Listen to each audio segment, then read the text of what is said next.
Nagpaabot po ng pakikiramay ang ilang world leaders sa pagpanaw ni Pope Francis. Ano naman kaya mga susunod na hakbang ng simbahang Katolika sa pagpanaw po ng Santo Papa? Si Gav Villegas sa report.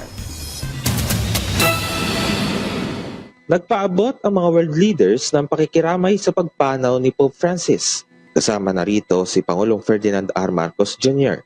Sinabi niyang nakikiisa ang bansa sa pagluluksa sa pagpanaw ng Santo Papa. Pinuri ng Pangulo ang kababaang loob ni Pope Francis na siyang nag-akay sa marami na bumalik sa simbahan. Pinuri rin ng Department of Foreign Affairs ang turo at aral ni Pope Francis sa pangalaga sa kapaligiran at pagprotekta sa mga mahihirap at inaapi. Sinabi naman ni Ukrainian President Volodymyr Zelensky na naging larawan ng pag-asa ang Santo Papa. Sinabi rin ni Zelensky na ipinagdarasal rin ng Santo Papa ang kapayapaan sa Ukraine at para sa mga Ukrainian. Si King Charles III, pinalala ang Santo Papa sa kanyang pagiging habag, pagkakaisa ng simbahan at pagtataguyod ng kabutihan para sa kapakanan ng iba.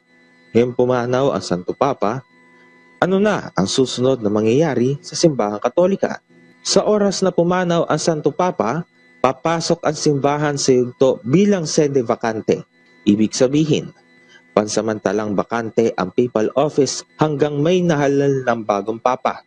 Ang Cardinal Camerlengo ang siyang mamamahala ng administrative affairs at pagbeberipika sa pagkamatay ng papa. Dito na rin magsisimula ang preparasyon para sa burol at libing ng Santo Papa. Isa sa mga symbolic act na ginagawa ay ang pagwasak sa Ring of Fishermen, ang opisyal na papal signet ring. Ito ay pagpapakita ng katapusan ng otoridad ng Papa at para mapigilan ang paggamit ito sa maling paraan. Dito ay nakasara rin ang papal apartment. Pagkatapos nito ay dito na ipapaalam sa mundo ang pagpanaw ng Papa.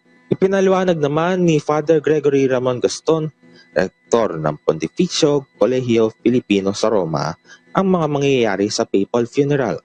Sa ngayon ay 2 weeks yata na mourning period, yung funeral, darating yung mga heads of states, darating yung mga pari, mga pupunta dito, makilibing, makidasal, makiramay, no, makiburol, lahat yan, 2 weeks. Susunod na dumating ang mga kardinal para sa conclave o paghalal ng bago Santo Papa. Kwalipikadong bumoto ang mga nasa edad na mas mababa pa sa 80. Sa ngayon, 3 Pilipinong kardinal ang maaaring lumahok sa conclave.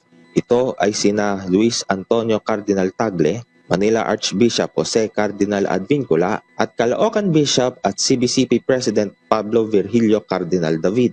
Hindi naman makakasama sa botohan sina Manila Archbishop Emeritus Gaudencio Cardinal Rosales at Cotabato Archbishop Emeritus Orlando Cardinal Quevedo dahil na rin sa kanilang edad. Gab Humilde Villegas para sa Pambansang TV sa Bagong Pilipinas.